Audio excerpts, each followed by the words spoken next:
भैया एक दिन की बात बढ़िया ध्यान आ गई। ये गए कथा बांधने के लिए, तो वहीं पे जिनके मकान में हम रहते हैं झांसी में, सो उन्हीं क्या बैठे और बोले का करने दे दुनियादारी से। बोले एक दिन हमने अपनी श्रीमती जी से कही कि चलो अपन वृंदावन चले या चित्रकूट चले। सुबह बोली के बैठी तो नहीं है मैया के। सो महाराज दादा से बोली दादी कि फिर जी भैंसे गैया को देखे, घर भर को देखे, ले माचिस आग लगा दो, सब में आग लगा दो फिर तो चले। सो महाराज ऐसे ही कम सुनने वाले हमारे मकान मालिक थे, सुबह माचिस लेके आ गए। महाराज फिर बड़ी शर्म लगी। हमने दादाजी माचिस काय को लिया अंकल? बोले इन्होंने मंगाई थी, हम भी तो घर जलावे को मंगा रहे थे, तो तुम तो आग लगावे वाले हो। महाराज कहने का तात्पर्य, धर्म पे चलने वाले व्यक्ति को जमाना टोकता बहुत टोकता है महाराज। लेकिन ये मानस देह मिली है और आपको मजबूत बनना है कि कहीं भी कैसे भी परिस्थिति में आप जमकर खड़े रहो तो हथौड़े की चोट तो सहन करनी पड़ेगी। ऐसे ही आप प्रतिष्ठित नहीं बन जाओगे, ऐसे ही समाज में आप प्रतिभाशाली नहीं बन जाओगे, आपको हथौड़े की चोट तो खानी पड़ेगी महाराज। एक मंदिर, एक पत्थर मंदिर के गर्भगृह में विराजमान होता है और एक पत्थर फर्श में बिछा होता है। बस फर्क इतना है, जिसने हथौड़े की चोट को सहन कर लिया वो मूर्ति बन गया और जिसने चोट सहन नहीं की वो फर्श बन गया महाराज। पत्थर एक ही है। ईश्वर के भरोसे रहोगे, जीवन में दुख ही दुख आएगा, क्योंकि ईश्वर ठोक बजा के मजबूत करना चाहता है। एक कुम्हार होता है, वो घड़ा बनाता है और कहीं उसमें त्रुटि रह जाती, उसने देखा कि अब ये बाका रह गया है, वो हथौड़े को लेता और घड़े को उठा के खूब ठोकता महाराज। देखने वाले को तो लगेगा कि कुम्हार घड़े को फोड़ रहा है, लेकिन कुम्हार जानता है कि मैं घड़े को फोड़ नहीं रहा, मैं सुधारने का काम कर रहा हूँ। ठीक उसी प्रकार भगवान भी जानते हैं हमारे भक्त के जीवन में दुख है, किसी कारणवश दुख है, इसलिए भगवान उसको सुधारने का काम करते हैं, उसके जीवन को तोड़ने का काम नहीं करते महाराज। अगर दुख आए तो उस दुख को देखकर कभी घबराना नहीं चाहिए। एक संत से एक सज्जन ने प्रश्न कर दिया, महाराज मैंने देखा है जो धर्म प्रवृत्ति पे चलते हैं उनके जीवन में ज्यादा दुख क्यों आता है, और जो पापी जो नित्य गलत कर्म कर रहे हैं, शराब पी रहे हैं, मांस मदिरा खा रहे हैं, उनको कोई असर ही नहीं पड़ता, वो सुखी नजर आते। लेकिन जो नित्य भगवान के भजन में लगा रहता है, शुभ कर्मों में लगा रहता है, उसके जीवन में आज नहीं तो कल, कल नहीं तो परसों लगातार दुखी लगे रहते हैं। उन संत ने बड़ा सुंदर जवाब दिया, बोले भगवान किसी को दुख सुख नहीं देते, दुख सुख तो हमारे कर्मों के आधार पर मिलता है, लेकिन जो भक्त होता है वो भगवान के अधीन हो जाता है, और जब भगवान के अधीन हो जाता है तो भगवान भी कहते कि अब इसकी जीवन नैया हमारे हाथ में है। तो क्या करते हैं कि जो भक्त है उसके पूर्व जन्म में जो धोखे से किए गए कर्म है, अब कर्म तो मिटता नहीं है, उसको तो भोगना पड़ेगा महाराज। तो भगवान उसके पिछले जो बिगड़े कर्म होते हैं उसको पहले आगे रख देते हैं, तो वो धीरे धीरे करके उन पापों को जो भूल बस हुए हैं एक एक करके भोगता रहता है। भगवान कहते हैं इसके जो पाप जो नष्ट हो जाएंगे फिर ये जीवन पर्यंत तो सुखी रहेगा।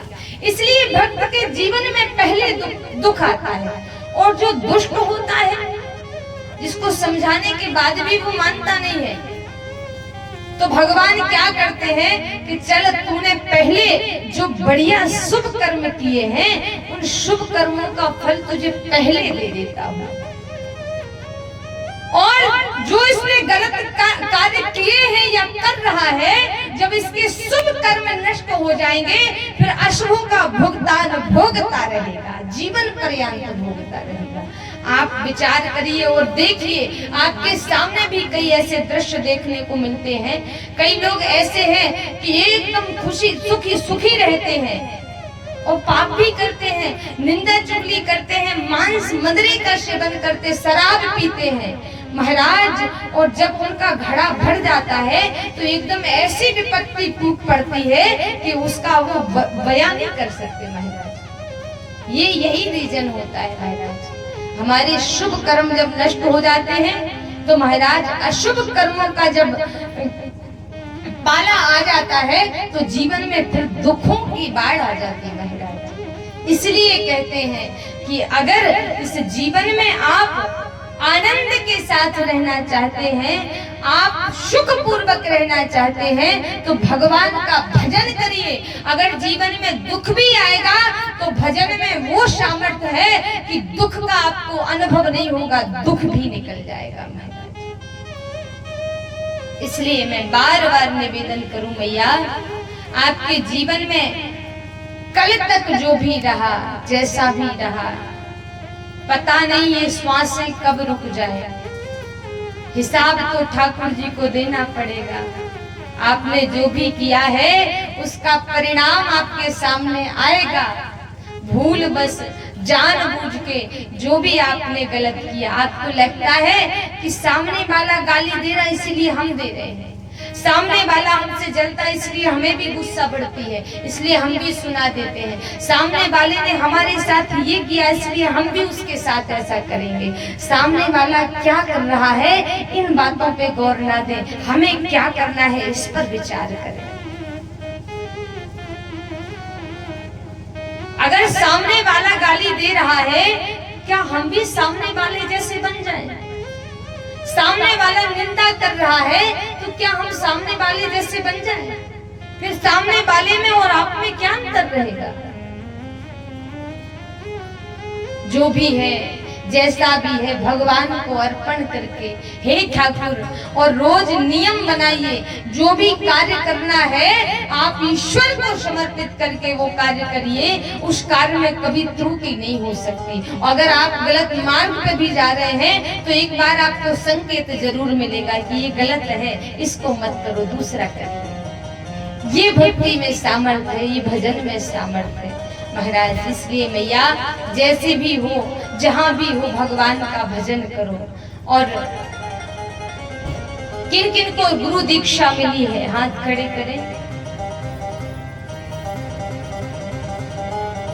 जिनको गुरु दीक्षा मिली है वो अपना गुरु मंत्र का जाप करें कुछ समय निकाल करके, और जिनको नहीं मिली वो राम नाम का जाप करें। सीताराम सीताराम सीताराम सीताराम। ये सीताराम में वो सामर्थ्य है कि दुनिया का कितना बड़ा काम हो वो सफल हो जाता है। कैसी भी विषम परिस्थिति हो उससे आप निकल आओगे। ये महामंत्र है, इस मंत्र में वो ताकत है। आप 21 दिन हरिनाम का जाप करके देखिए, 2 माला 10 माला 4 माला जितनी भी आप कर सको आप करके देखिए, आपके जीवन में बदलाव नजर आएगा।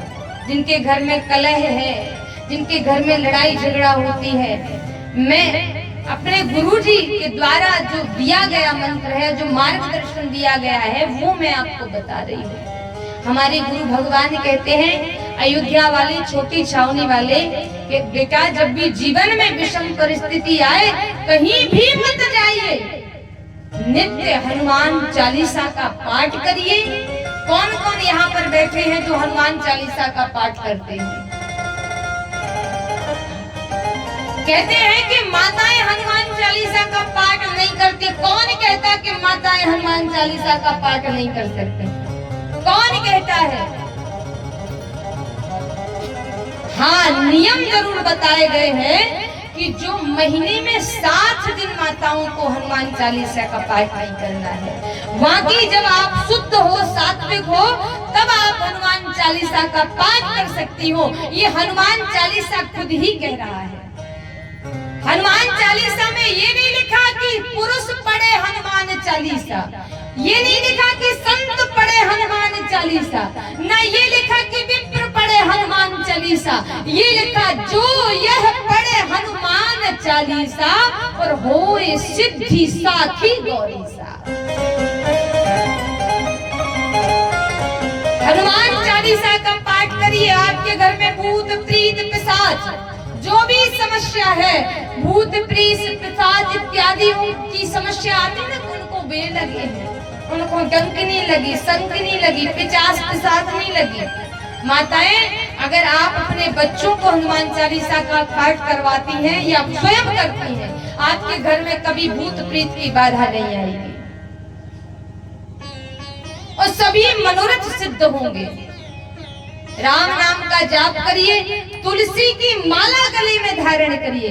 कौन कौन माताएं तुलसी की माला गले में धारण की, हाथ खड़े करें। और हमारे दादाजी आप सब रिश्तेदारी में आए, आप भी उठा दे करें। कौन कौन तुलसी माला पहने हुए हैं, बाकी कोई नहीं पहने। आपको तुलसी मैया की महिमा मालूम नहीं है। एक तो बिना तुलसी के हमारे दल के भगवान प्रसाद नहीं लगाते। दूसरी भक्तमाल में ये वर्णन आता है, जो अपने गले में तुलसी को धारण करता है उसकी कभी अकाल मृत्यु नहीं होती महाराज।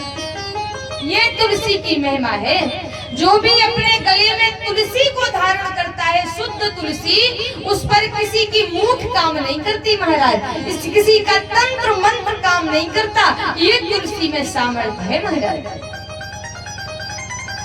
और जो तुलसी को धारण करता है या तुलसी की माला लेकर जाप करता है महाराज, उसके जीवन में कभी अशुभ विचार नहीं आते उसके मन में। ये तुलसी में सामर्थ्य है। जिसके हाथ में तुलसी की माला है, ये तुलसी हमें भगवान को याद कराती है। ये तुलसी में वो सामर्थ्य है, दुनिया में किसी में सामर्थ्य नहीं है। वो आपके हाथ में तुलसी है और तुलसी को जैसे ही देखा तुरंत सीताराम सीताराम सीताराम सीताराम, तुरंत नाम याद आ जाता कि ये तुलसी भगवान का भजन करने के लिए है। इसलिए अब से कौन कौन माताएं भाई बंधु पहनेंगे तुलसी की माला, हाथ खड़े कर दें। मैया आप नहीं पहनोगी, काय को बेइज्जती करवा रही है, कथा सुनने के लिए आई। मैं विनम्र निवेदन करूं, तुलसी में बड़ा प्रभाव है। आप ताबीज पहनते हैं, ये पहनते वो पहनते, पहनिए। मैं ये नहीं कह रही कि नहीं पहनिए, लेकिन उसके साथ तुलसी माँ को भी पहनिए, जिससे आपको डबल फायदा होगा महाराज। बोलिए वृंदावन बिहारी लाल की, श्री राधा रानी।